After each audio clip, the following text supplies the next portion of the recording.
in the education. So the background of my study is that we have reviewed a lot of studies, and the studies are highlighted that how technology is affecting in our educations, and especially in geography education. So, our research paper is focused mainly three objectives, which are to find out that what kind of modern technological tools are used in geography educations, and the second one is to know the role of the modern educational technologies in geography teaching, and the third one is to address the challenges and obstacles that arise to integrating current technologies in the institutions regarding educational methodology or teaching methodology. So the statement of the problem is that modernizing is the process that to updating something with new technologies, new styles and new methods. So geography teaching needs transformation for traditional methods to incorporate technology for effective teaching method. So the significance of my study is that traditionally geography has been taught to using textbooks, maths and lectures, which can be very monotonous and can be fail to engage students in the lessons. So modern technologies offers better visualizations and the understanding of geographical concepts, making learning more engaging and preparing students for the real world applications. So to done this research paper, we have collected several data from several websites, journals, and articles. And our research is based on secondary data sources, which are analyzed by documentary analysis and qualitative research method. So the data analysis that with the help of technology, modern technology, we can teach different type of geographical concept in interesting way and attractive way. So here are some modern technological tools that we can use in teaching geography. So first one is GIS. So GIS is a system that analyze data stored and interpret the data. So basically, it can be used in create some digital map to understand the urban planning and to monitor the disaster management, etc. Next, we have GPS. GPS can be used to determine the location of any objects in the earth. So it can be used to understand the concept like latitude, longitude, and altitude. Next, we have virtual reality. So, virtual reality is a computer-generated simulated 3D environment that seems real. So, with the help of this technology, we can make some scenarios of environment that can be used to teach different geographical concept in teaching process. So, geography education involves sometimes field trips. So, with the help of virtual field trips, we can explore the different type of geographical concept. So, like typhoons, different geographical features, rivers, valleys, etc. in geography. Next, we have augmented reality that can be used to. Augmented reality is a system that combines the computer-generated system, generated scenario with real world. So, for example, if scanning a map with the AR apps, with the help of AR apps, by scanning a map, we can get a lot of information regarding the topic. Next, we have drone survey. Next, we have 3D printing tool. With the help of 3D printing tool, we can make model to teach different geographical concepts. Next, we have digital globe, which is also can be used to support the different type of geographical features, and that will be help to interactive learning and interactive classroom. So these are the challenges. Budget limitations, insufficient skills, manpower, network issue, and lack of access, and insecurity of privacy. So here are some recommendations and the conclusion. At last, we can say that the with the help of modern technology, we can make the geography teaching more attractive and more interactive, and we can apply this technological tool in our education system. Here are my references. Thank you. About the technology tools, about the geography related stuff. So it can apply in the classroom level and I actually, my study is based on that overall education. So it can be like GPS or GIS. Basically, we use that in higher education for research perspective. But digital virtual reality like digital globe, we can use the secondary and primary level education. how can we apply it? So it is very difficult to apply this modern technology in the classroom, basically in developing countries. So for that we need government funding and some support from NGOs, and the government should integrate the curriculum so in the curriculum.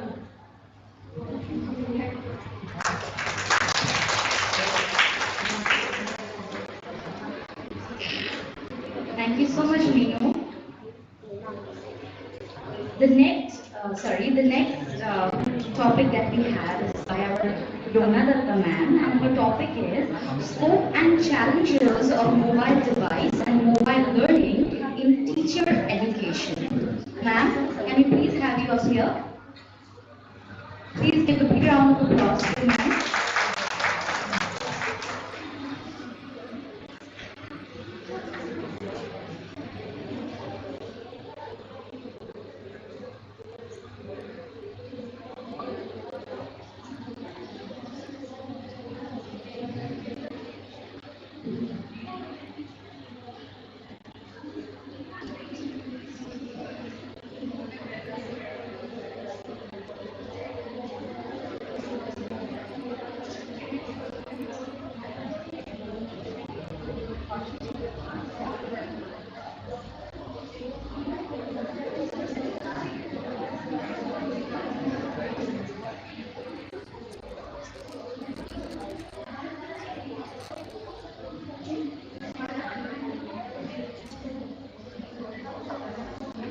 Hello. Very good afternoon to one and all present out here. With the prior permission of our today's chairperson, I would like to start my today's presentation. And the title of my paper is Scope and Challenges. Hello. Scope and Challenges of Mobile Device and E-Learning in Teacher Education. So, in my today's paper, what I have written is totally on the basis of my classroom observation or what is going in the teacher education program. So, in this slide, you can see what I have shown that there are few books and it has directly shifted to mobile. That means the Govt. So what happened earlier time, we used to carry 3, 4 books and copies for each and every book and I mean to say for every paper. But nowadays what I have shifted, in the first half, I went there in the online session. So I used to take few notes in my mobile phone because I didn't bring my paper. So how we can use this mobile device and M-learning to the use of mobile device in our education. So that means this device has minimized our carrying loads.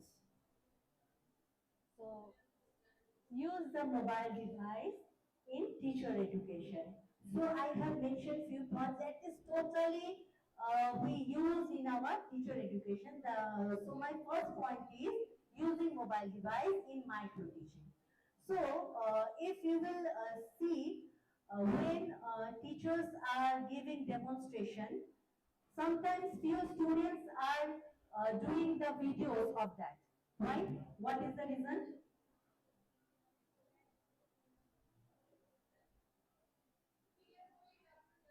Yes, very good. That's correct. So we can make use of our mobile device in that aspect. So after that, after watching the video, each and everything, when you will go for the micro teaching skills, when you will practice it in the classroom hours, so you can ask to your peer groups or your friends to make the recordings of your session, so that after showing the skill, you can see, you can analyze, you can rectify your where you did the mistake. So realistic approach. Okay. My second point is using mobile device in simulated teaching. So the same thing, more or less same. The little bit difference is you know it very well. In teacher education, a trainee teacher plays a role into three phases. So teacher, that supervisor, and a practitioner. So in all the phases, what you can do, the same thing you can did it, the video recording. You can do it, and after completion of your simulated teaching, you can check it. You can analyze your own progress, you can analyze your own mistakes. Okay, so this is what actually I do with my students. So my third point is practicum. So there are so many practicums that is related to field visit. So what you can do, so instead of taking all the notes and carrying this pen and paper, so what you can do, you can take the interview, you can make a video record of that, and after, at the time of your writing practicums, your assignments, you can make use of your mobile device. So my next point is trainee communication. So what you people are doing, isn't it? So you students, you have a group positively, yes. So they are committing that yes, they have a group. So what you are doing? Suppose you are absent for the day and you make a call to your friends. Either it is a audio call or whether it is a WhatsApp call. আজকে কি কি হয়েছে একটু দে তো, like that. So your friends is supplying you today's material, today's talk, each and everything. Okay, so trainee communication. My next point is audio and video teleconference. So audio and video teleconference, whether please don't make use of unnecessary data and calls, because so may I get some time? Okay, thank you. So what we can do, you all know that a few days back Jio and Airtel company has increased their charges, data charges. Why? Any answers? Any basic idea? Because they know that you can do without it right now. Without it right now, yes sir, correctly. We can't survive. Yes, yes sir. But if we think it in a deep manner, some people are misusing these data. In which way? They are making these memes and videos, and all the day whatever it is necessary or it is not necessary, they are surfing the net. So what happened, we are misutilizing that, and those who need that actually at the field of education, they can't use it, because sometimes we are asking, no, ish net ta bhalo kore cholche na, ish net is very slow, it is going very slow. So why this become very slow? For the background reason is for this unnecessarily sourcing. So rather misuse it, we must use it in a proper manner. So now the next phase of my title, that is mobile learning or M-learning through mobile device. So you all know, like my first point is active learning. So active learning involves these seminars, presentations, workshops, etc., etc. So for doing all these things, you need to surfing some papers. You need to check some articles, because you cannot rely on your study materials, or you cannot rely few particular books. Am I right? So for that reason, you can make a positive use of this thing. Next point is like learn anywhere and this 24 into 7 availability. So this all are more or less same. So whenever you will be out from this college and sometimes you will get one PDF from your teacher. So okay. Ma'am, just 2 minutes. So at that time, what you can do, wherever you are traveling or you have already reached at your home, you can on your net and you can solve that. You can check that. Okay. So this lifelong learning, this is all related to this device. This can recall information, define learning style of the trainee, etc., etc.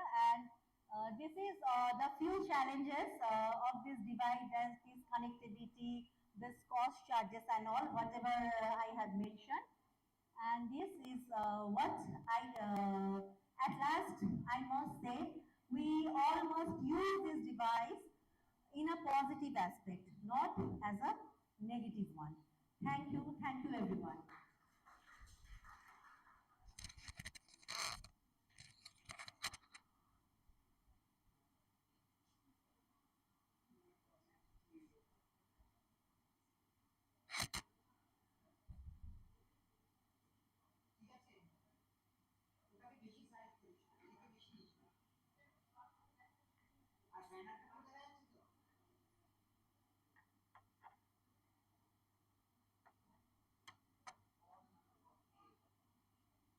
Thank you so much, Jonah ma'am. Are there any questions?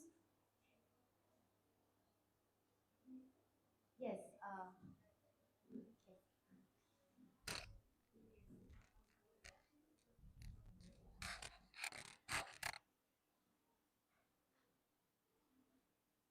Yes. Then you have said that we can use the mobiles in teachers can use the mobiles in As well as students. students Yes. in practicum. Is there any drawbacks In drawbacks, using this in practicum? I didn't watch any kind of negative impact because uh, whatever topic we are giving to the students, there are few professional books available for the B.Ed trainees. So I don't think it's so they are reliable, but to gain more knowledge on that particular aspect or on that particular topic, I think it's so key you must search for the more topics and that you can do it through mobile device. So there is no negative aspect. Thank you. Okay. Any other questions or any suggestions for me? Yes, yes.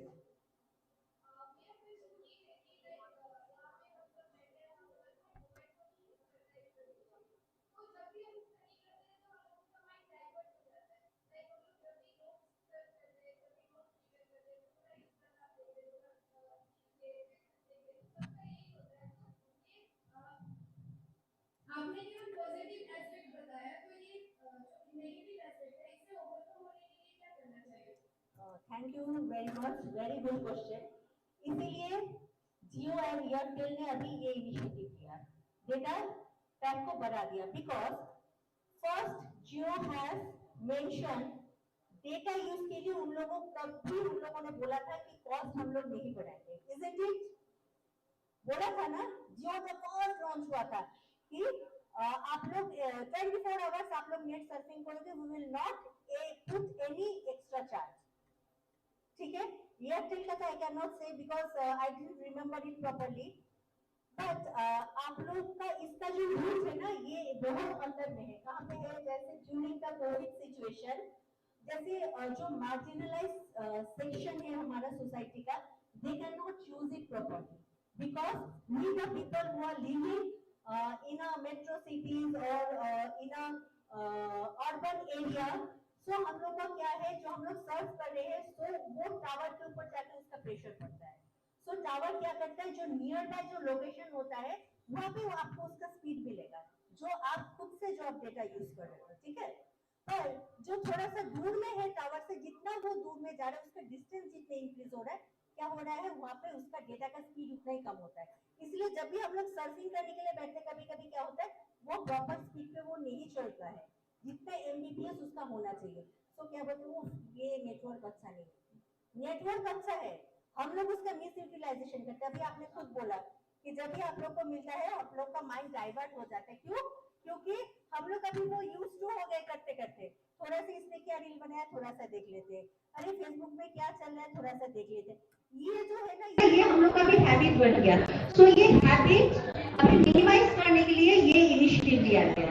जितना भी सारा जैसे criminal activities होता है due to this costless reason capital they are getting a lot. But जब भी ये chargeable हो जाएगा ना तब आप करने के लिए भी सोचोगे। Please remind 10 years back 8 to 10 years back आप लोग तब बहुत छोटे थे। मेरा कॉलेज में थी क्या होता था पहले बस मिस कॉल लेना था। पहले जो बात होता था पूछने का भी मिलेंगे ठीक है आ जाना give a miss call because at that time it was chargeable but now it is free of cost. जब मन हुआ फोन किया डायल कर लिया कैसे बात करो whether it is necessary whether it is not necessary so we are just least bothered बात करने का मन किया बात चालू कर दिया ठीक है। सो ये I think it's so my observation and this is my personal analysis कि ये जो टाइम पे छोड़ा है ये भी कम होगा। जिसको रील्स बनाना है कोई काम का रील्स हो बनाओ इट्स ओके अपना डेटा यूज करके बनाओ उसके लिए अपना चार्ज दो। अगर तो इससे क्या होगा ये जो सारा दिन कोई बच्चे का घर में क्या करे ड्राइंग करे ऐसा वो देते जा रहा है कोई बस से भी जा रहे हैं उसका भी रील बना रहे हैं ये अननेसेसरी जो मिस यूज होता था ये नहीं होगा। I think it's Thank you so much, ma'am. We have one last question via ma'am. Actually, if you have any other question, then talk with her after the session. Now, if you ask, you may ask only one question from the audience. Okay?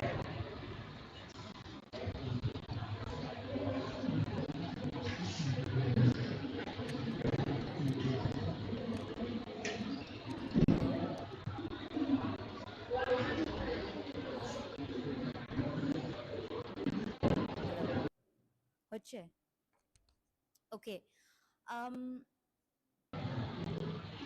the The next next topic topic is is going going to to be be presented presented by by Vipin Vipin and and Yanshi, Yanshi, and the and the topic topic is is present condition and future prospects of AI-based science teaching in West Bengal. Please give a big round of applause for your trainees.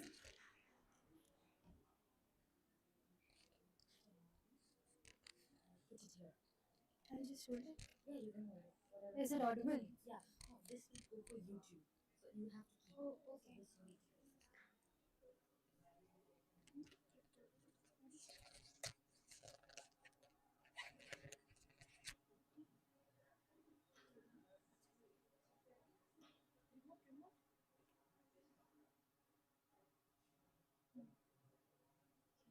This will be Imagining a world where machines not only assist us in our daily tasks, but also have the ability to understand, learn, and make decisions autonomously is no longer a far-fetched reality. Fasten your seatbelts, everyone. Welcome to the era of artificial intelligence. Good afternoon, everyone. I, Priyanshi Paul, and I, Riddhi Dash, under the guidance of Konat Datta, of Assistant Professor of Siliguri B.Ed College, we are here to present on the topic present condition and future prospects of AI-based science teaching in West Bengal. Today, we stand at the precipice of a technological revolution. So let us know what is artificial intelligence first.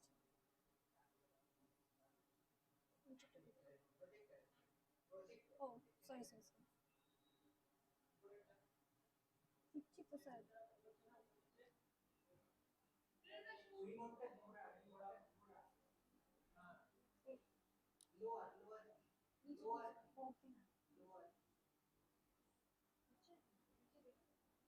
এখানে তো blink করছে হ্যাঁ blink করছে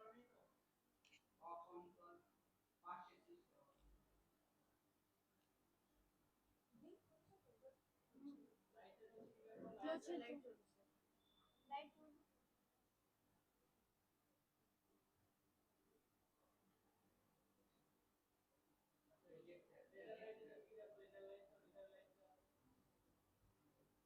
remote.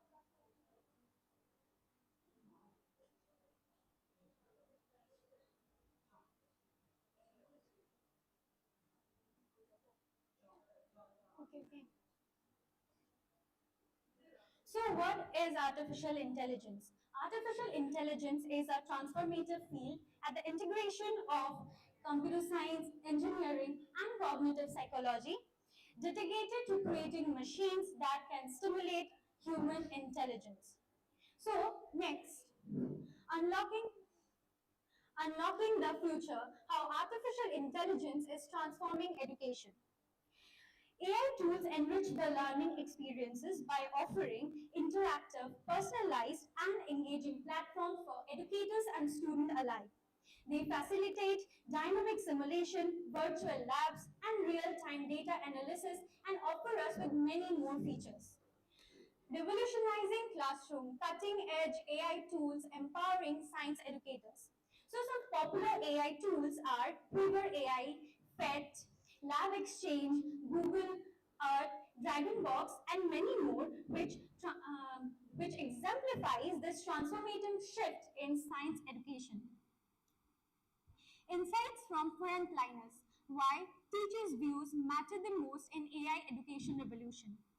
Teachers' views are paramount in AI education revolution because they are the primary facilitator of learning, bridging the gap between technology and students. Their first-hand experience in classroom enable them to identify the prospective opportunities and also the coming challenges that AI integration offers in present time. Coming to our objectives. The objectives of our research paper are to find out the availability and supporting infrastructures in various private, government, and government schools of West Bengal. Second, to find out the overall usage of technological resources for science teaching in school level. Third, to find out teachers' readiness in using different AI tools. To find out the challenges related to AI usage. Coming to our methodology of our survey.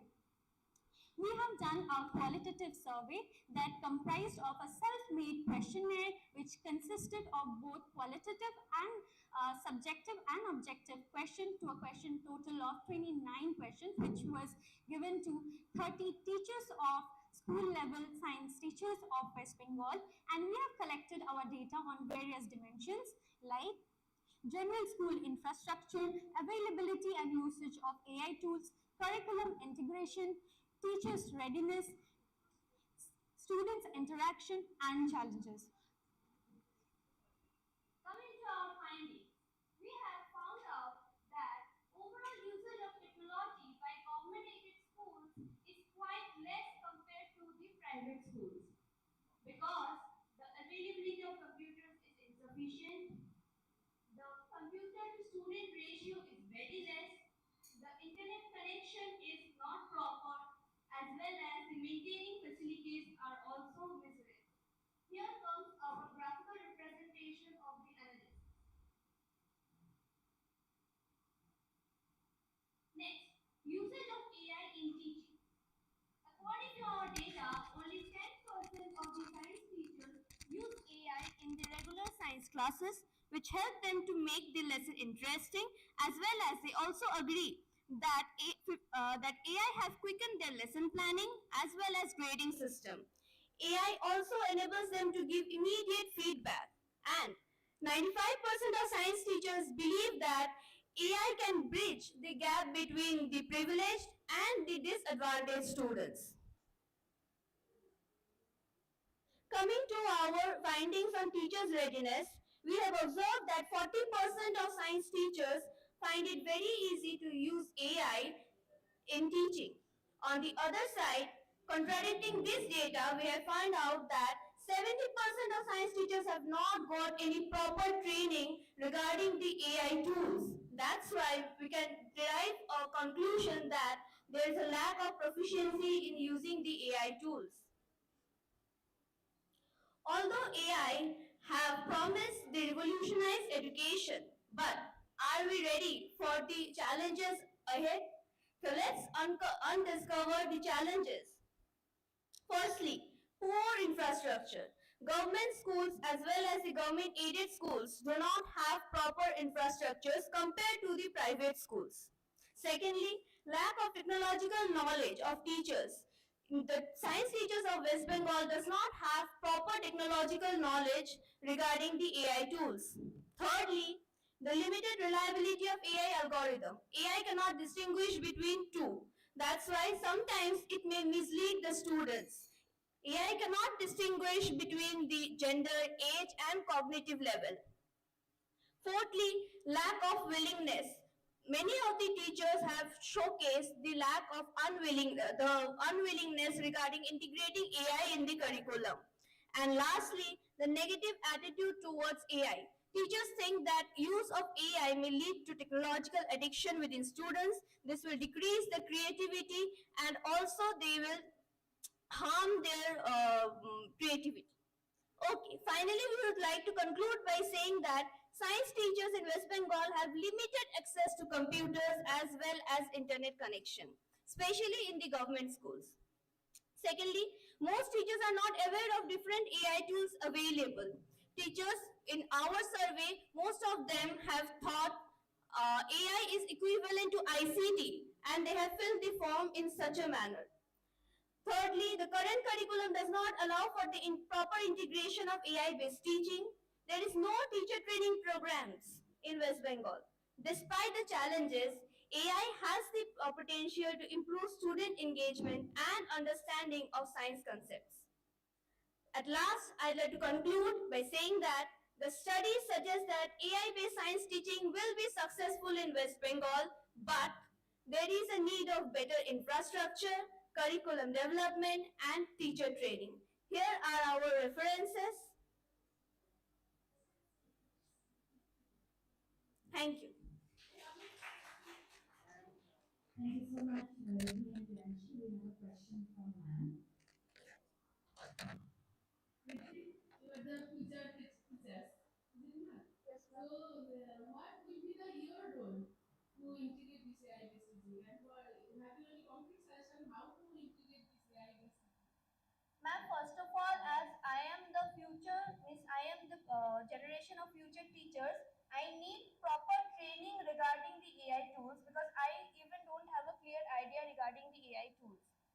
So after having those training, I may try to integrate AI in the curriculum. At the present time, the curriculum does not support AI tools or AI integration. But if there is such opportunity that we could receive AI training, then I would definitely go for integration of AI in curriculum. How do you expect that they will give you AI training? This is not your technical need. Actually, you have to use the AI. You have to use the AI. It's not that you have to develop AI. Not, so what is the need of training? You have to. You have the willingness and you have to adapt the technology. You have to develop your Yes, ma'am. It's my need to develop the AI training, but as the tools mentioned by my friend Priyanshi, PhD AI, then lab-based AI, these things I am not proficient in, so that thing I need to learn first. if you want to learn, then you can learn. It is everything is easy if you have willingness. You have to just go within it, and then you can learn. Thank you, ma'am.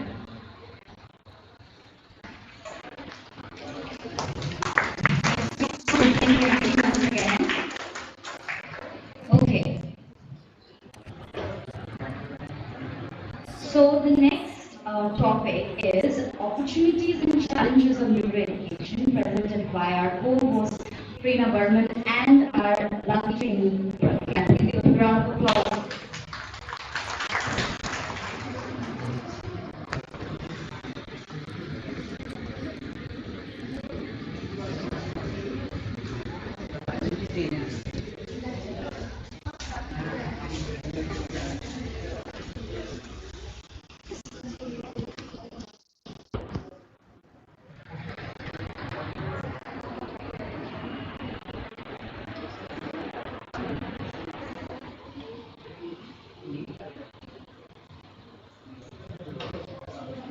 Good afternoon, everyone. Myself, Prerna Burman, with my partner Pragyan Lama, under the guidance of Professor Sir, standing in front of you to present our presentation on opportunities and challenges for neuroeducation. But for that, first we need to know what neuroeducation actually means. Neuroeducation refers to the set of different tools that helps us to understand, analyze, and evaluate the working of the brain in a learning environment. It is an interdisciplinary subject based on neuroscience, cognitive science, psychology, as well as education sector. Neuroeducation is based on four factors mentioned over here: brain plasticity, mirror neurons, emotions, and multisensory learning. Next, coming to the important part, that is the neurotechnology. We can say it's an helping hand of neuroeducation. Neurotechnology is based on the AI factors which has been thought to perform tasks which was previously only thought can be done by the humans. For example, deep learning, vision learning, machine deep learning, and lots more. Let me give you an example. Deep learning is a kind of an AI that helps to understand the emotion of a human by analyzing their facial features. It has also been stated by Deloitte that neurotechnology can help in incorporating artificial neural stimulus that can help in proper maintaining of the brain function. Some of the application and benefits of neuroeducation are: Eric Jensen, the well-renowned sociologist, have stated this fact. Physical activities should be more incorporated in the classroom. Social conditionings, cognitive emotion skills, acute chronic stress, differentiated education should be done more. Excessive content and artistic training should be taken proper care of. Emotion and social skills should be also be referred to, and delay in learning should be taken proper care of too. Now, coming to the objectives of our learning are to know about neuroeducation and neurotechnology, of course, to investigate on the improvement in the classroom after the application of neuroeducation, to have an idea about different opportunities because of neuroeducation, and finally to look the challenges that can appear in the introduction of neurotechnology, especially in India and West Bengal classrooms. The methodology for this paper we have selected as an opinion which was created in the Google form. 30 total number 30 teachers to participate for this opinion. The 10 questions were divided into two different segments. First, application of neuroeducation in the classroom and their benefits, and second is the challenges of neurotechnology if applied in the classroom. As you can see, when it was asked that do monitoring children's emotion and cognition will be very helpful in the class or not, about 72.2% of teachers voted for yes, it will be very helpful for them. Then when it was asked that if technologies advancements such as memory enhancement techniques could be applied, would that be helpful? About 94.4% teachers said that yes, it will be very helpful for them. Then it was also seen that other factors such as classroom infrastructure, then breathing techniques, and air circulation, color choosing methods are also a very crucial part for increasing the concentration of the students. When it was asked that if such kind of technology would be introduced in the classroom that can record the activity of a brain, what would be their review? About 72.2% voted that yes, it could be applied. However, ethical principles should be taken proper care of. When it was asked that advanced neurotechnology such as headbands, eye tracker sensors, if this to be incorporated in Indian classrooms, what would be challenges that they can observe?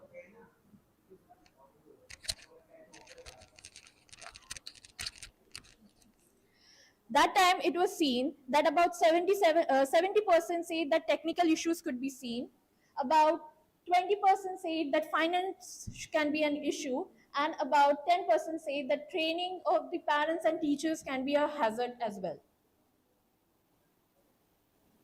Finally, moving to the conclusion, It is very evident from the fact and the study that we have done that neuroeducation was a very important factor that helped in increasing the concentration of the children. Not only that, it successfully shed light upon different factors which are being neglected, such as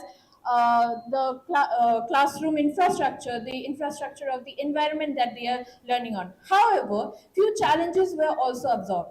One of the main challenges is that as this is referring to the neuroscience and the collection of the brain data records, government need to be interfered over here, as policy should be kept very strongly, limiting the factors and different ethical reasons over these factors.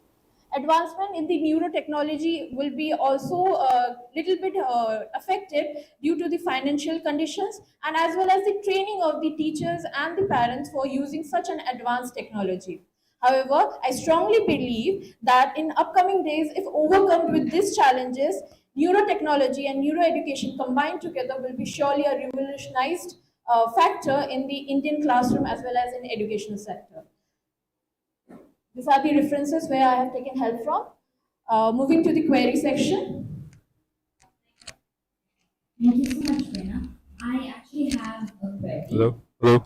In the first slide, I saw something that was written as mirror neurons. Can you please explain what that is? Mirror neuron is like a oh, type of neuron cell that get activated when learning new things, like imitating things from any new concept and ideas. So that's it. It's like Any more questions? Okay, with that, I would like to end up here. Thank you for patience hearing, and thank you and have a nice day. Thank you for your time once again.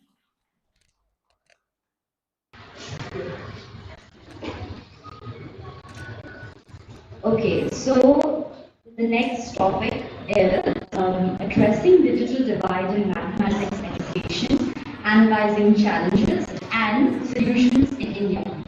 It will be presented by our beautiful Manisha Pradhan and our co-host Nikita Rana. Please give a big round of applause for them.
Good afternoon, distinguished guests.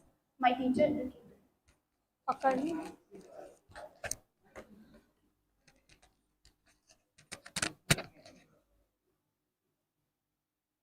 Good afternoon, distinguished guests, teacher educators, my fellow presenters, and all the people present out here.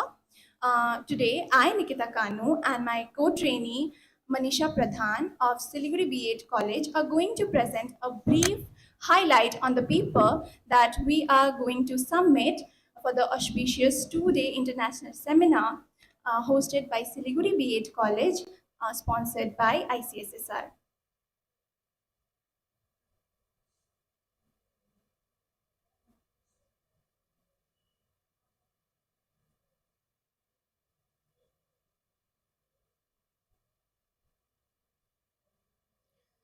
So the topic of our research paper is addressing digital divide in mathematics education, analyzing the challenges and solution in India. We have completed the paper under the able guidance of Mr. Shubhashish Kundu, Sir, Assistant Professor of Mathematics at Siliguri B.Ed College.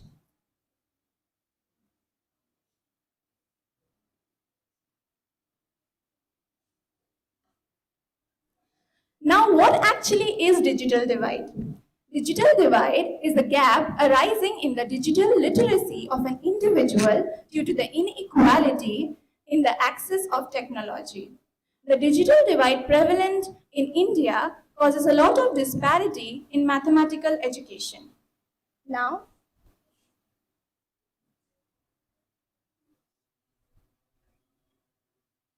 the purpose of our study is to identify the challenges of digital divide on mathematical education, and also to see the solutions, to figure out and explore the solutions that can bridge the gap. Now, let us see the questions that we are trying to answer through our research paper. So, our research paper aims to find out the major challenges that is faced due to digital divide in mathematical education. And then it also aims to find out what are the implementation and implemented and proposed solutions that has been given to curb this digital divide. And at the end, it also figures out how effectively this solution works. Now, mathematics is really hampered due to this digital divide. Some of the major challenges are faced due to digital divide in mathematical education is access to technology. Now, for effective mathematical education, softwares like MATLAB and SPSS are very important. But you will be shocked to know only 16.5% of government schools in India have access to functional computers. So it is not possible to give access to technology to every child. Now, educational inequality. India is a diverse country, we all know, but we have a lot of disparity, which is social, economic, and also geographic, like urban and rural. So the rural students do not get proper opportunities to access technology, which is a major challenge in mathematics education. Then teacher training and support. Now the government has provided programs like Nishtha and Diksha for training the teachers in technology. But according to a report by Team Lease EdTech, only 40% of the teachers see that it is adequate for upskilling their technological skills. Now, curriculum standards. The schools have to be equipped with virtual laboratories, virtual assignments, and virtual classrooms for a better technologically advanced class, which is very important, especially after the COVID period. But then it is still lacking in many schools across India. Now, the research tools limitation, smart boards, GeoGebra, which is used to visualize mathematical expressions, and LaTeX, which is used to make digital entries of mathematical expressions. That is very much required, is a necessary tool for education of mathematics. But only 3.6% of government schools have the availability of personal computers integrated with these teaching learning devices. So it is not successful. The implementation is not successful. These are the challenges. Now for the next part of the session, I would call Manisha Pradhan. Since Nikita has already talked about the challenges, I would like to move forward with the solution part. After India became independent in 1947, education became the fundamental right. Various policies were formed to reduce the illiteracy in our country. And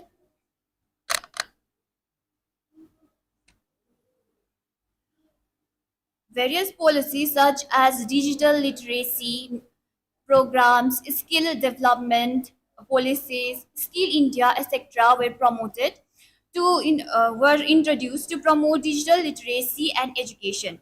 The National Education Technology Forum advised on using technology in education. Central Board of Secondary Education, they has introduced more than 40 different vocational subjects to enhance the skills of the students. To reduce the digital divide, government aims to ensures widespread access to advanced ICTs, aligns colleges with AICT curriculum, promote STEM programs, etc. Considering technology, rural areas has always been in the disadvantaged side, be in terms of the infrastructures or be to the access to the internet. So to bridge the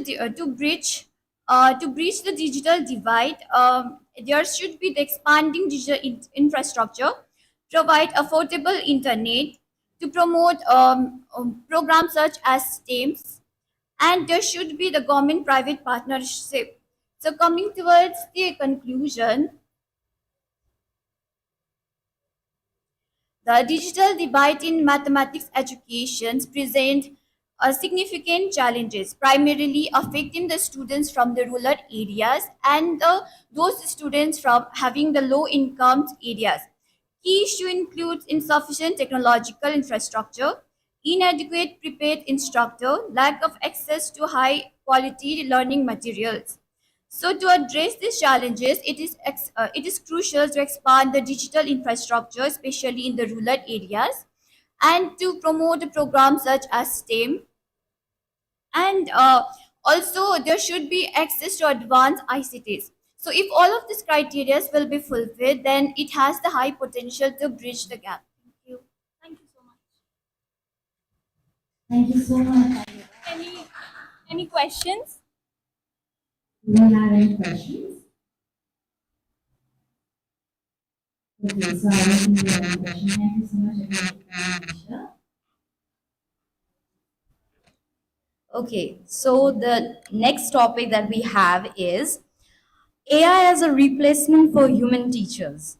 A survey on science teachers in West Bengal, presented by our senior Devapriya Datta and our junior Rituvash Datta.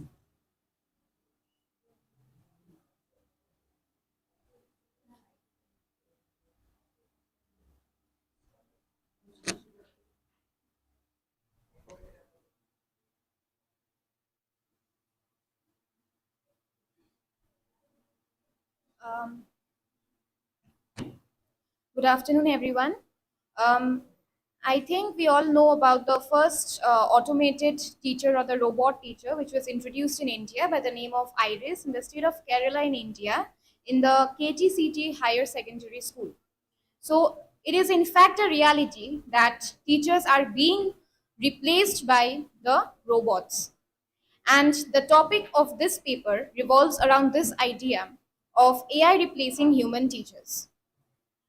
This paper is written by me in collaboration with Ritubash Datta and the guidance of Kanat Datta. So, AI or artificial intelligence is a simulation of the human intelligence in the machines. For example, you have your chat GPT, then the self-driving cars, and now even in your WhatsApp, if you see the blue color circle, that also is your AI.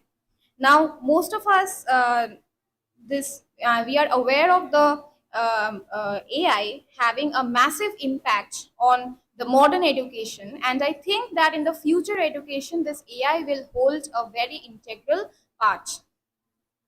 The problem statement is, can it replace the teachers? Now, the main objectives of our study were number one, to explore the views of science teachers about if AI can replace them in near future, and number two, to identify the perceived advantages and disadvantages of the use of AI in science teaching. Methodology. For this study, we conducted a survey on 30 science teachers from West Bengal. And for this survey, we used a self-made questionnaire which consisted of 29 questions, and we circulated it through Google Forms. Now, some of the questions are listed here, like how familiar you are with the use of AI, and if the teachers have ever used ChatGPT or any other PPT or PowerPoint generator to generate PowerPoints or classroom notes for the class, like that, or how the teachers think that AI will be able to do or perform specific tasks like grading students' assignments or assessing their practical skills, like that. Here only the questions are listed. Moving on to the findings, the first question, how familiar are you with the use of AI in education?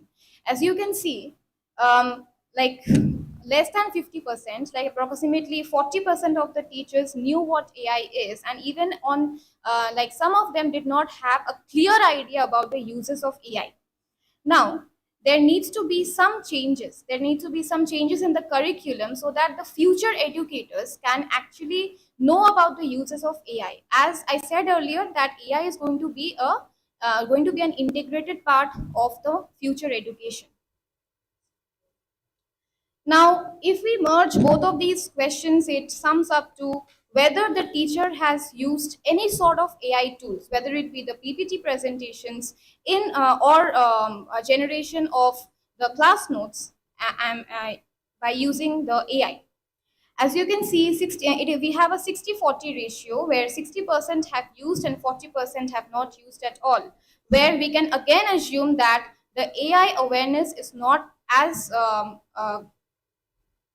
the AI awareness is not as good among teachers as of now, and we need some more training to be done. The next slide. Now, this one we can these three slides we can sum it up, and we can say that AI is better suited for generating scientific diagrams and in assessing the practical skills in laboratory. Like, I think most of you will understand this if I say that at some point of your life you required a greater guidance, okay, like in practicals, or if I say about the science students here in the laboratory, where maybe you needed a greater guidance. That time we can have the AI in assessing our practical skills. Like, they can help us with the basic steps, they can provide us with individualized support in a laboratory. It is difficult for teachers to create personalized design for all the 50 or the 60 students, but we can have the AI as a helping hand to assess the practical skills of the students. Also, if we talk about the virtual lab experiments, sometimes we want to carry out experiments, but maybe they are quite dangerous or risky. So the virtual lab experiments, they will help us to carry out those complex experiments in a risk-free environment. And in this one, emotions are essential for the teaching learning process. Now, in this survey, most of the participants have agreed to this statement. If you, I just want to ask you all if you have ever heard Alexa speaking, Alexa or Google Assistant. It's quite monotonous. Now, imagine that if you have the same kind of monotonicity in the classroom, students will not feel motivated to learn. They will be disengaged from the content. They can't feel attached to the content that they are learning. Once, out of curiosity, I had just written a statement or written a question in the chat GPT, like, I'm sad, what can I do? So the reply came was, it replied me with the definition of sadness, what I can do, and lastly it told me if you are still sad, you can seek professional help. None of the students, like even if in my course of education or even in your course of education, you will you wouldn't encounter this sort of teachers, because then you wouldn't have emotional development or moral development or whatever.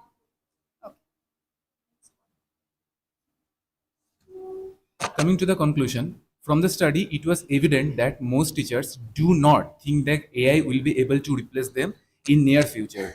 Although AI can aid them in classroom teaching like PPT generation or question generation and all, but for the holistic development for the students to take place, human teachers are required, because education means overall development, okay? Because only gathering knowledge will not be enough. And also that human teachers are also necessary for the emotional and moral development of students.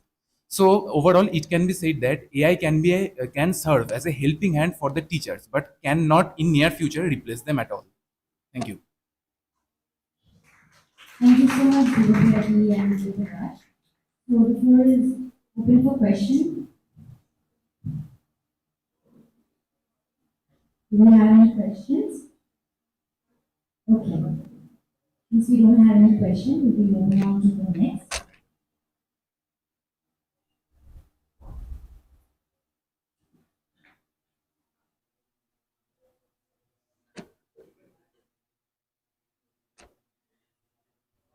The next paper to be presented is Educational Technology in Developing Mathematical Equation Proficiency of High School Students by Joshmita Ghosh from second semester. Please give a big round of applause.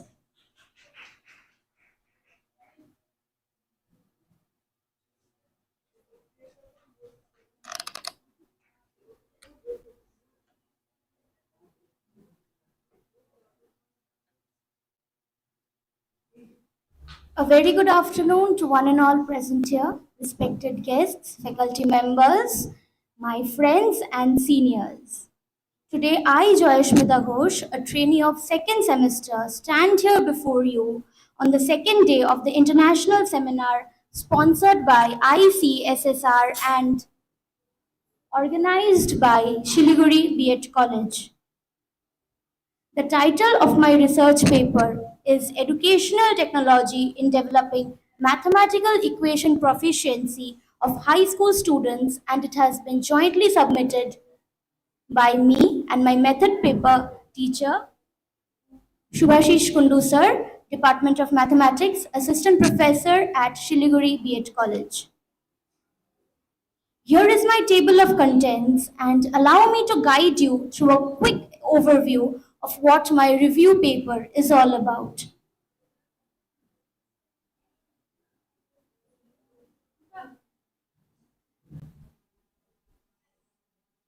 In the introductory part, we shall talk about the need for technology in mathematics education. As we all know that with the changing global scenario, it is only fair that we too upgrade ourselves with the tools of modernization.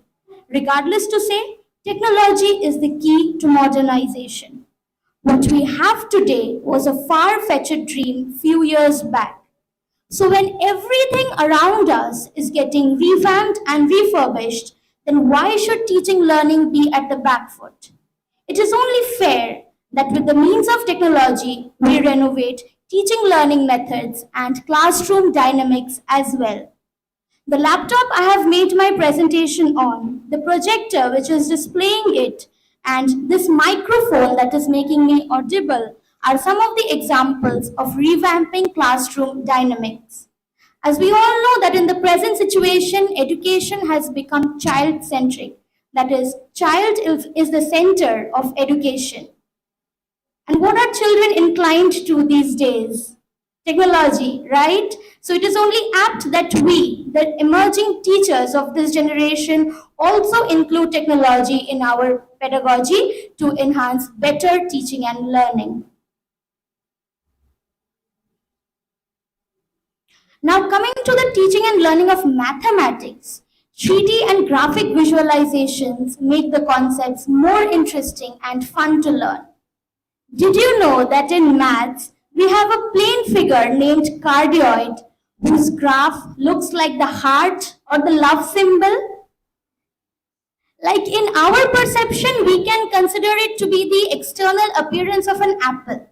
But for high school students, drawing the graph of a cardioid would instigate them to believe that it represents the love symbol or the heart symbol. So instantly they will be attracted to the topic, and that portion or that graphing, that topic would not be cumbersome to them anymore. So this is how we can instigate enthusiasm into students, or particularly high school students. So with the help of technological tools, we can graph the equation of the cardioid and have a visualization of the abstractness and also become interested in the topic. Having said so, we now come to what mathematical equation proficiency is. In the high school curriculum for mathematics, one very common task is to read the problem and construct equations based on the comprehension of the problem. Chapters like word problems on simultaneous linear equations, quadratic equations, heights and distances in trigonometry, theoretical distribution of probability, application of derivatives, linear programming, you name them. Whatever topic we open up to, one portion of the syllabi will always have this section where we need to construct the equation ourselves and solve the problem. So a huge amount of content is devoted to just reading the problem and formulating an equation based on it and then finally solving it to obtain the required results. MEP or mathematical equation proficiency is that part of cognition that enables a student to chalk out the required equation and solve the problem given to them. Next, we have few attributes of technological education in mathematics, and they are conceptual understanding, procedural fluency, strategic. Huh?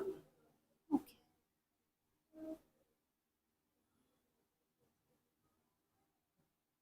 Here is a quick overview of benefits of using technology in class, but due to time constraints, let us quickly go to the conclusion part.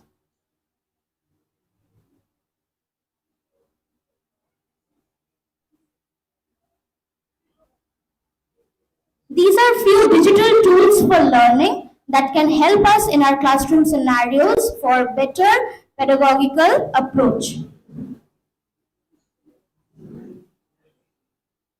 And these are the various applications, softwares, or engines that help us in doing so.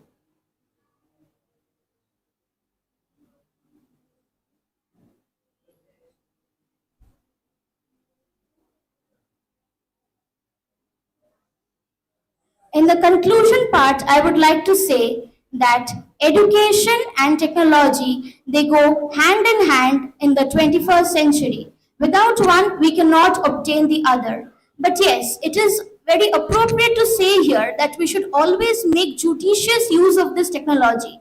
We should not forget that we are dealing with high school students. They are very adept in various technological methods and they are even more advanced than what we are. We are not very old. We are in our mid 20s, or so to say, we are like going towards 30s. But I should say that high school students know more than us and they can engage in various unfair means which the teacher should be very concerned about. So judicious use of this technology is one such constraint that the teacher has to look into. With this, I conclude my presentation. Thank you so much.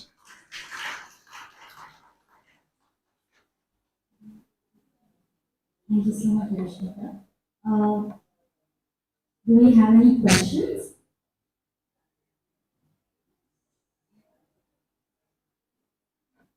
Okay, so since we do not have any questions, I will move on to the next topic. Thank you.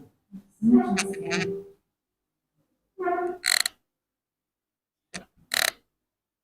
Okay, for the next topic that we have is impact of media abuse with special reference to AI on educational technology, barriers to effective training. This is presented by our trainee Trisha Datta from second semester. Please give a big round of applause to her.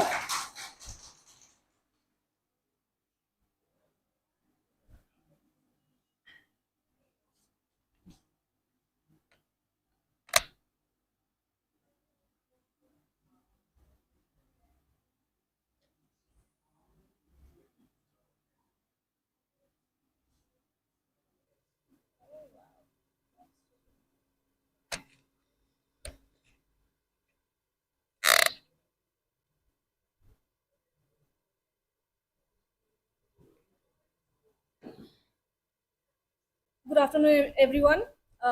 Before presenting my topic, I would like to state a quote delivered by famous African American revolutionary, human rights activist Malcolm X.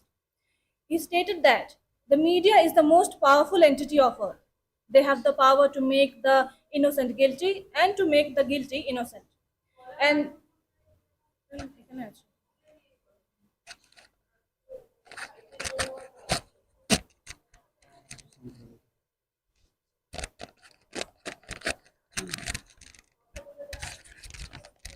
hello, hello.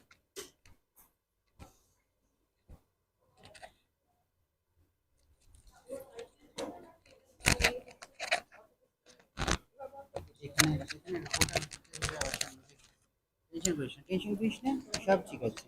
Technology for mankind.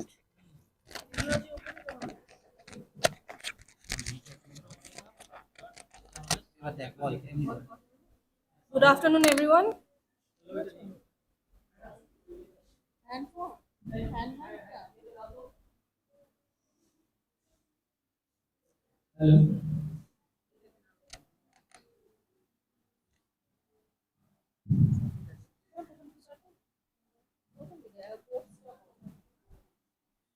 Good afternoon, everyone. Before presenting my topic, I would like to state a quote from famous African American revolutionary and human rights activist Malcolm X. He stated that the media is the most powerful entity of Earth. They have the power to make the innocent guilty and to make the guilty innocent. And it's power because they control the mind of masses. So again, good afternoon. Myself, Trisha Dotto from Siliguri B.Ed College second semester, and I'm going to present a PowerPoint. My topic is impacts of media abuse with special reference to artificial intelligence or AI on education technology and barriers to effective teaching. Here is the list of contents, and first of all, I would like to say that the rapid evolution of educational sector in assemblance with the social media and AI is changing or transforming our educational sector in such a way that it gives us unparalleled opportunities and several connections. As we embrace the blessings of these technologies in educational sector, we also have to acknowledge the fact that there are several potential challenges that comes along with it.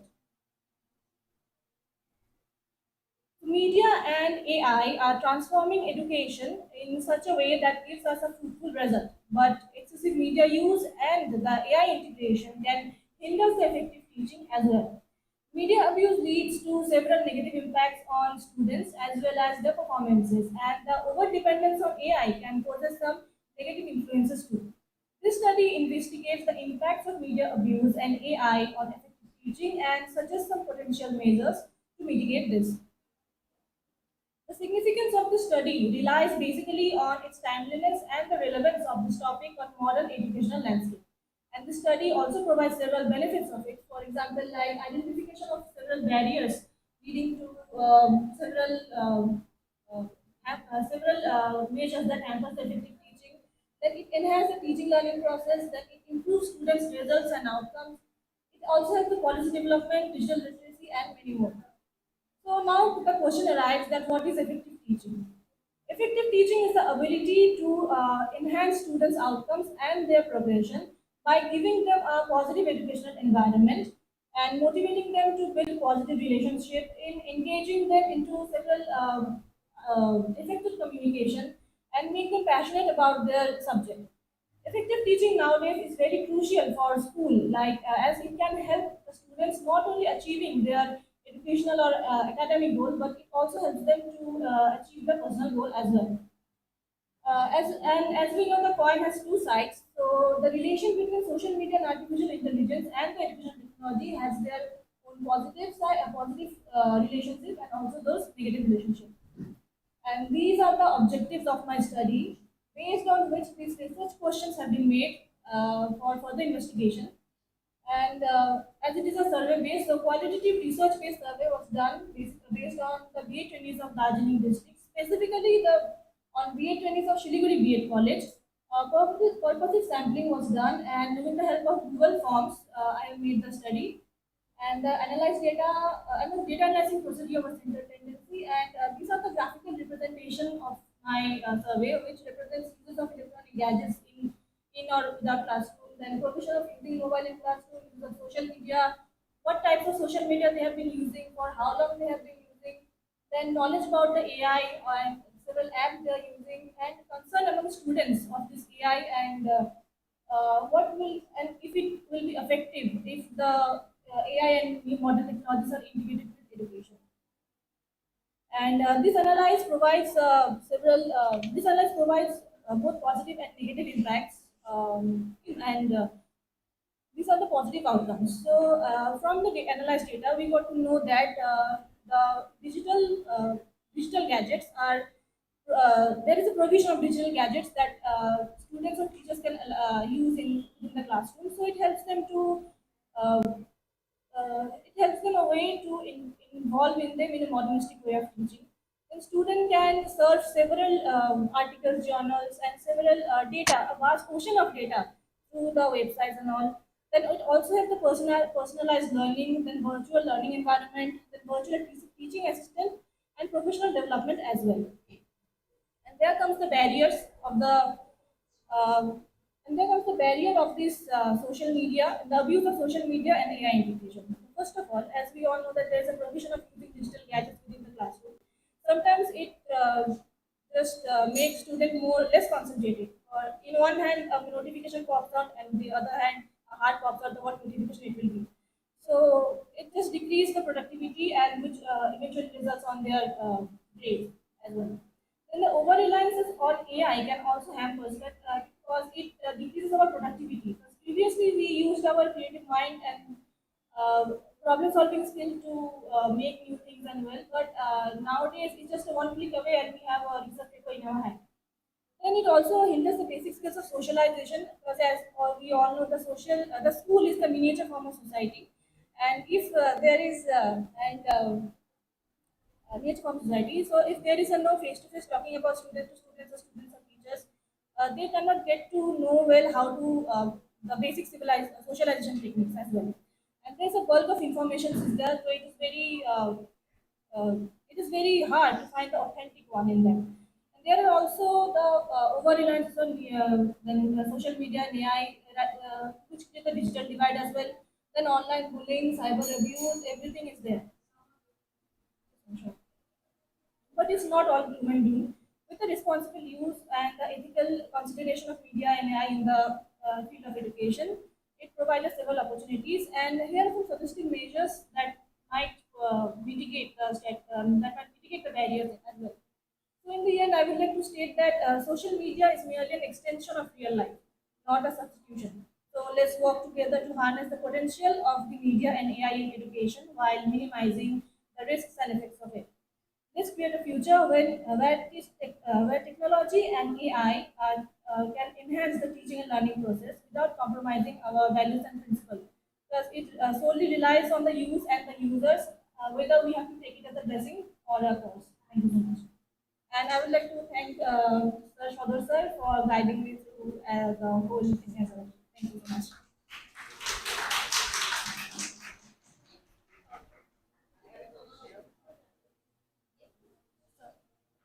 So I have a question. Use and areas of this AI technology.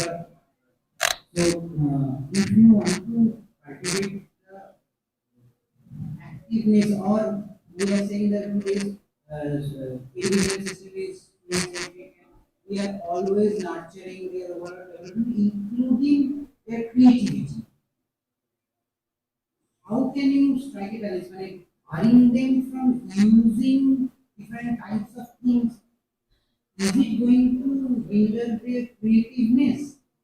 Is it possible to strike a balance between the two, their creativeness and keeping them away from overuse? Well, after the pandemic situation, we are solely relies on digital platforms and AI as well. And there are several patrons like Elon Musk who relies on AI as well, but he's now really optimistic about it. Very like he's saying something like it is we are summoning the demons with artificial intelligence and all. But there is a term called sustainable development, and that means the development as well as the provision of greenery as well. So I think for in modern life, if we make balance between these two by engaging the students in using their own creative minds as well, using the AI just for the help or just for the references, I think it will be enough for making balance between them. Thank you so much.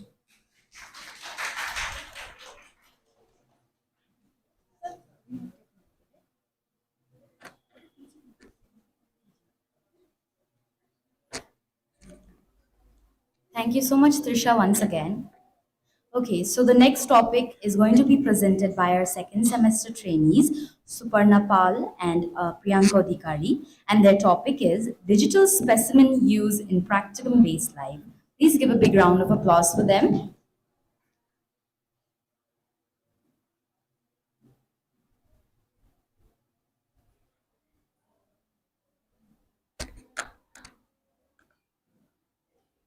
Good afternoon to all of you present here. Under the guidance of Kanadatta sir, I, Priyanka Adhikari, and my partner Suparna Pal, we are going to present our paperwork on the topic of digital specimens used in practical-based life science teaching. According to Quality Assurance Agency for Higher Education, according to Quality Assurance Agency for Higher Education's Biosciences benchmark statement, the biosciences are primarily practical and experimental subjects, and also said that appropriate opportunities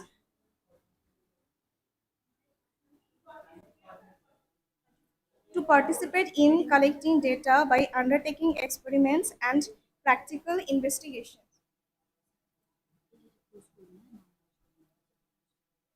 Integrating digital specimens into life science practical offers real-world learning opportunities and would revolutionize collection-based science. AI tools like ChatGPT, the Botany Assistant, HyperWrites Biology Assistant, Anatomy Learning 3D Anatomy can replace life specimens in practical of life science education. AI aids in biomolecules replacement, molecular designing, creating 3D structure of different molecules, then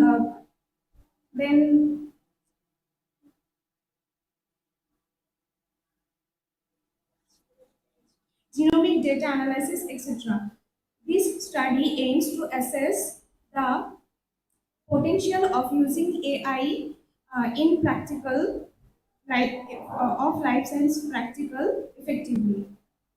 Objectives of our study are: our first objective is to assess the awareness and attitude of life science teachers about the digital specimens, and our second objective is about the willingness of life science teachers about using of digital specimens in compared to live specimens. And our third objective is to find out the benefits and challenges about digital specimens from the perspective of life science teachers.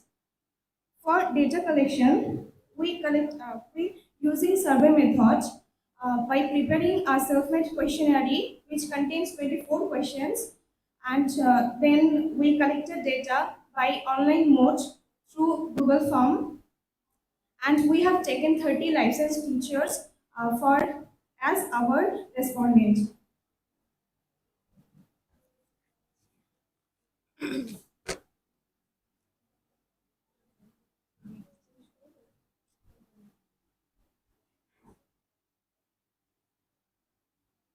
Our findings: awareness of life science teachers about AI tools.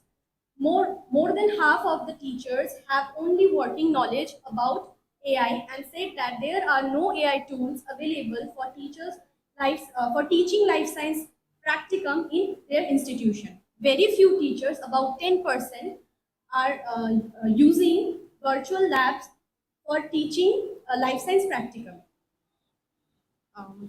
Every teacher uses live specimen, but some of them often or sometimes or rarely use digital specimen. Awareness and attitude of life science teachers about digital specimen. 70% of teachers are aware of digital specimen and virtual labs, and 19 teachers have a positive attitude about the use of digital specimen in life science practicum, and 5 teachers are negative about it. Digital specimen versus live specimen. In terms of educational value, almost half of the teachers said that live specimen and digital specimen are about the same. And from the rest, half said digital specimen is better and half said live specimen is better. In terms of rate of accuracy and details of digital specimen compared to live specimen, almost half of the teachers said that if it is about the same, and from the rest, 10 teachers said it is better, and rest 6 teachers said it is worse.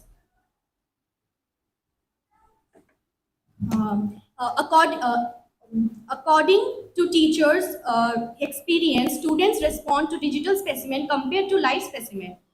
One third of the teachers believes that students prefer live specimen. Eight teachers believe that students have no preference at all, and from rest, half teachers said that students have mixed reaction, and half teachers said it depends on specific topics. Advantages and challenges of life science teachers while using digital specimens. Most of the teachers conveyed advantages of using digital specimens are cost effectiveness, enhanced preservation, interactive learning, increased accessibility, and scalability. Most of the teachers encountered some challenges while using digital specimen. They are future perspective, conclusion. From our conclusion, we can derive that while teachers are aware of digital specimens and virtual labs and are interested in integrating them into their life science practicum, but due to unavailability of the AI tools in their institution, they only use live specimen. Many teachers believe that digital specimen are only partially replaceable. Partially replace the educational value provided by live specimen. According to us, there are immense benefits of digital specimens. So, in conclusion, we need to increase awareness and provide training and for teachers on using digital specimens and virtual labs. Implementing these tools in educational institution is essential for future advancements in life science education. Thank you.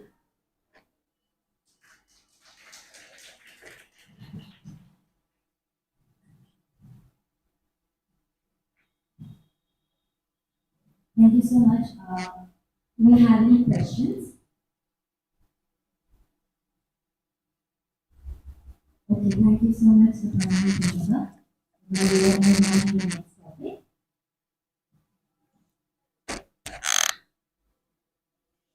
Okay, so the next topic is enhancing library outreach, the power of social media in connecting users and promoting service. This paper is going to be presented by Rinkle Dhar and Marshall Lamo Sherpa. Please give a big round of applause for them.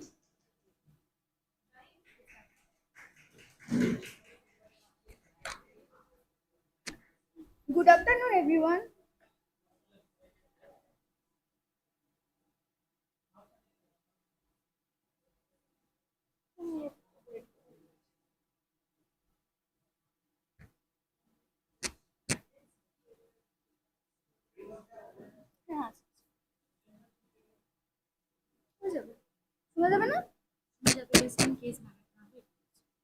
Good afternoon, everyone. My name is Rinkle Dhar, former student of North Bengal University, Department of Library and Information Science. And my co-author is Marshall Lamu Sherpa. Today I am presenting our topic, name is Enhancing Library Outreach, the power of social media in connecting users and promoting services. Introduction. Sir, একাকে move হচ্ছে।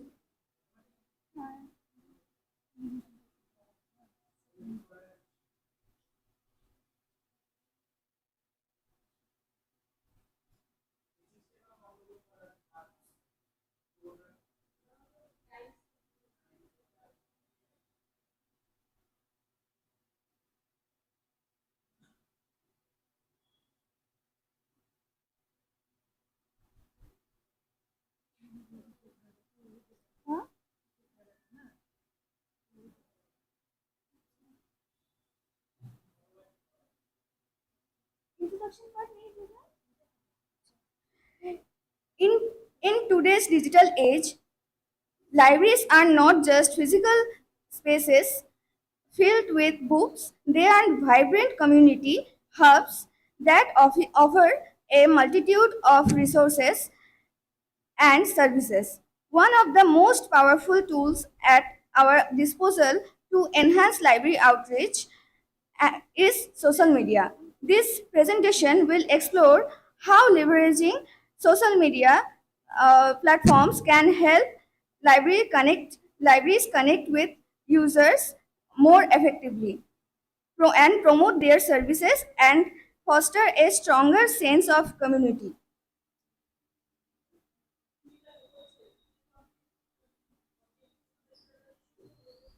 Purpose of the study.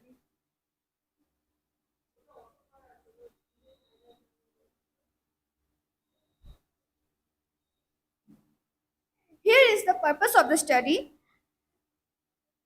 And first thing is understand user engagement. Examine how different platforms can foster community engagement and facilitate interaction between the library and its users. Second thing is promote services and resources, analyze the effectiveness of social media campaigns in promoting library services, resources, event, and programs. Third thing is increase accessibility. Explore how social media can make library services more accessible to a broader audience, including those who may not regularly the physical libraries. Research methodology.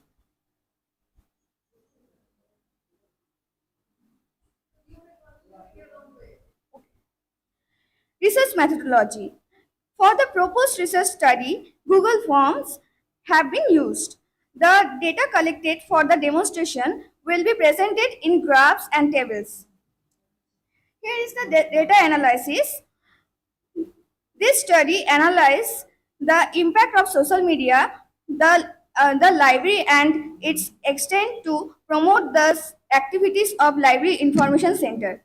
50 respondents were actively participated in this survey. In North Bengal, postgraduate students resulted that Facebook and WhatsApp is the predominant tools used by students. Here is some glimpse of survey of this topic. Okay. Here is the questions. How do you prefer to receive information about library products and services on social media? Here is 37% of people voted visual contents and 21% short text post, 21% video content and 21% links to more information. Second one.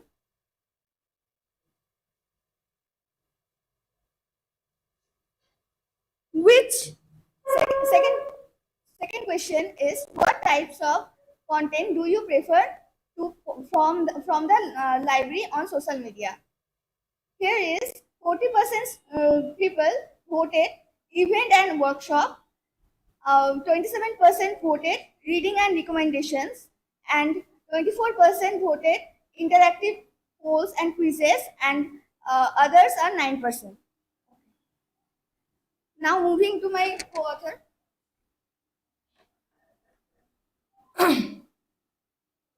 So out of 50 students, 22 students has been voted for Facebook, who has been using Facebook, and 32 students who are using Instagram and Twitter. Only 3 students are using Twitter, and LinkedIn, 5 students, WhatsApp 47. So we can basically see that Facebook and Instagram are the most important platform where the students have been used, where students are using their, who are usually basically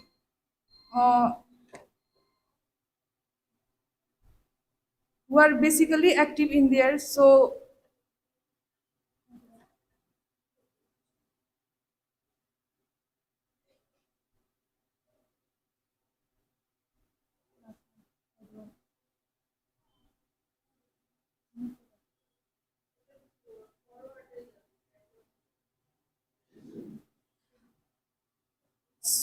social media has the potential to facilitate much close relation between the libraries and the patrons wherever users are based and however they choose to learn about and access library services and resources. Current usage of social media by the library community generally remains ad hoc and somewhat experimental, but the uptake of these tools is accelerating and they will likely plan as increased provision and outreach in the future. Likewise, library has been playing a vital role in connecting users and the library staffs.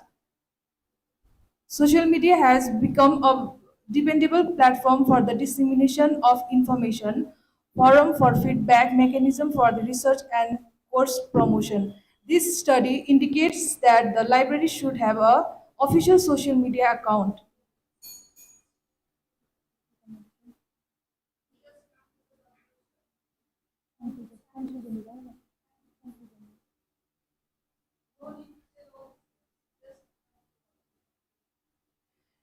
So basically, we have seen that 50 students of B.Ed college and others, North Bengal, North Bengal postgraduate students have been using Facebook. So this study, we have tried to include that social media has playing a vital role in everyday's lives and not only a traditional way that library should also be part of social media, be part of education.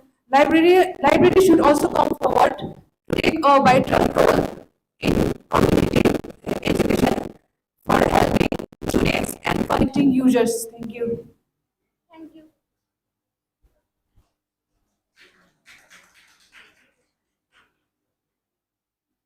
Thank you so much. Do we have any questions? Okay.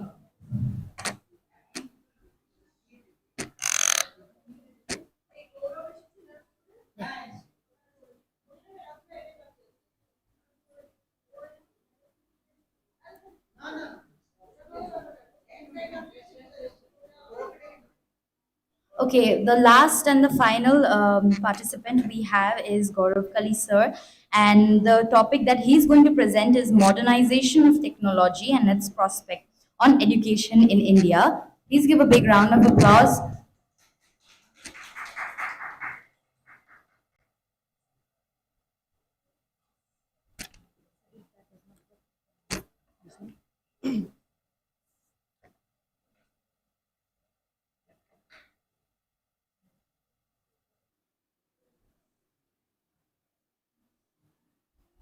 Good afternoon, all my respected teachers and fellow present participants. Firstly, I am very much grateful to the organizers. Yes, I am very much grateful to the organizers to provide us such a huge platform to share our thoughts and skills. So, good afternoon again. Myself, Guru Pandit, my presentation topic is modern education technology and its prospects for education in India. This is my brief presentation. So, firstly, what is educational technology? Technology in education has significant role in all the countries around the world. So, every country is shaping technology in accordance to its system.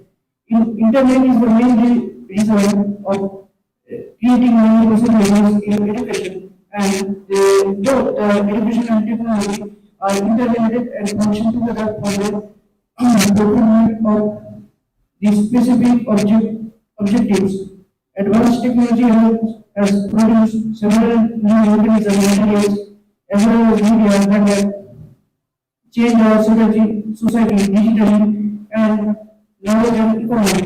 a judicious implementation of advanced technology and education brings out more effective and efficient teaching and learning, a comprehensive knowledge of the information and communication technology would enable the teacher to discharge his duty effectively at the educational system in an age of the digital explosion. So, educational technology with the educational training has become inevitable in modern education, which the objective of my study is firstly to discuss the value of the educational technology, secondly to discuss the origin and nature of the educational technology, and lastly to handle the modernization of the educational technology. Methodology.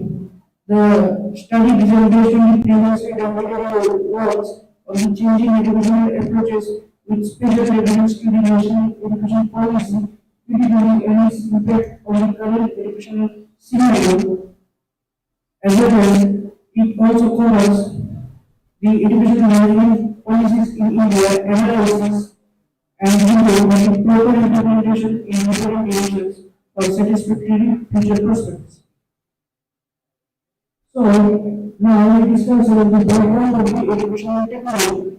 It is to be noted that the application of technology in education started progressively in USA, Russia, England, Europe, India, as well as all other countries in the world in 1960s.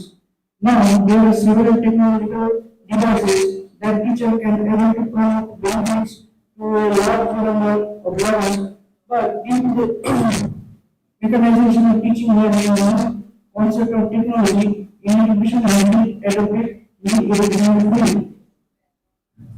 In 1972 and 1973, India launched its own education project with the collaboration of the International Development Project, that is UNDP, the Center of Education Technology, CET, was formed under the guidance of the National Council of Education Research and Training, that is NCERT. After the experimental success of the satellite instructional revolution experiment, that is SITE, India launched Indian National Satellite System, that is ISCSSR-1, in 1982. Subsequently, Central Institute of Education and Technology, that is CLET, was established. So, India directly entered the new phase of application of technology in all sectors of education system. So, modernization of the educational technology.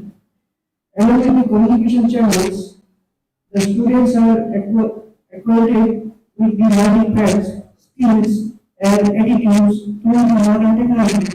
Information and the communication technologies, as well as the digital technologies, are of different forms such as telecommunication technology, artificial intelligence, virtual reality, augmented reality, cloud-based storage, etc. These are significant in the light of educational propagation and implementation.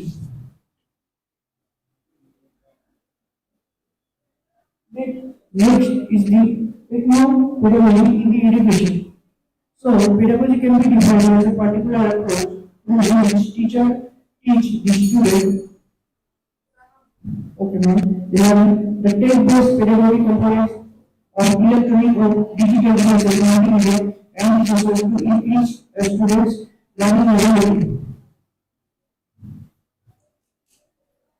The power of educational technology. During recent years, since the inception of the electronic community, the origin of innovative educational technologies like artificial intelligence, machine learning, augmented reality, gamification, etc., along with other tools like GPT, are enough to make the use of educational technologies more attractive and operative for the learners. So, here are some critical issues of the educational technologies, that is digital divide and accessibility, and comprehensive teacher training education, like content-based quality.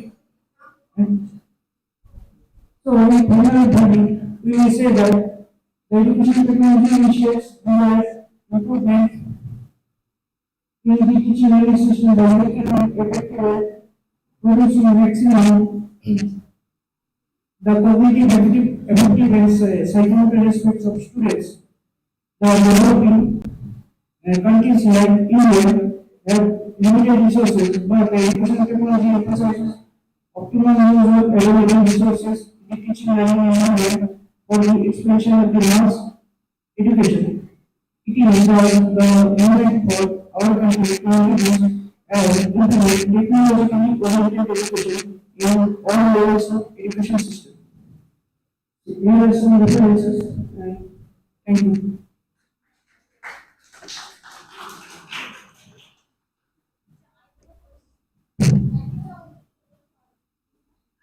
Yes.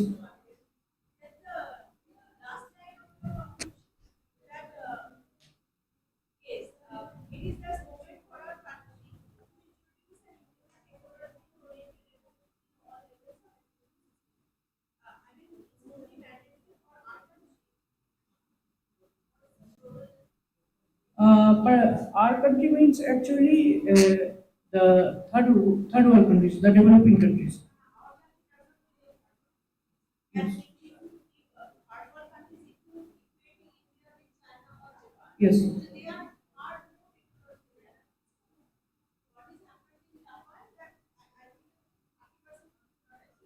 Mm.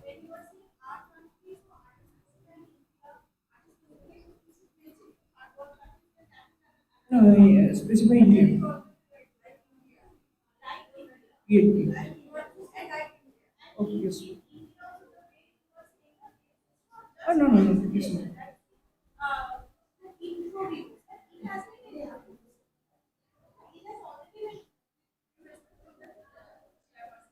Yes.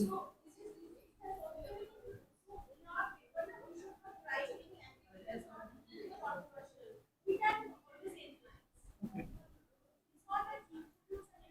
Yes, yes.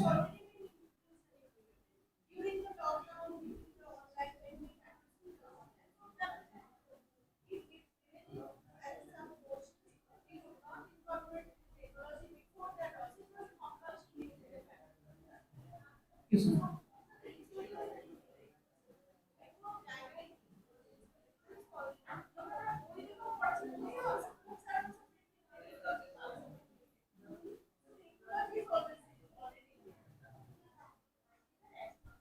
Yes, ma'am. Thanks for your suggestion. I need to very much. Thank you.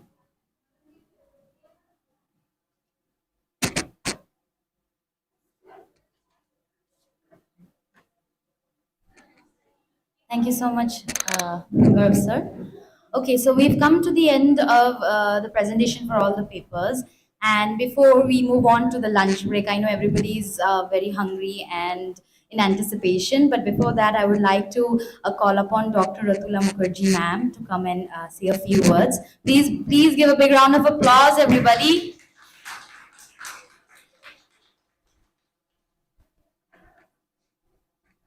Good afternoon, everybody.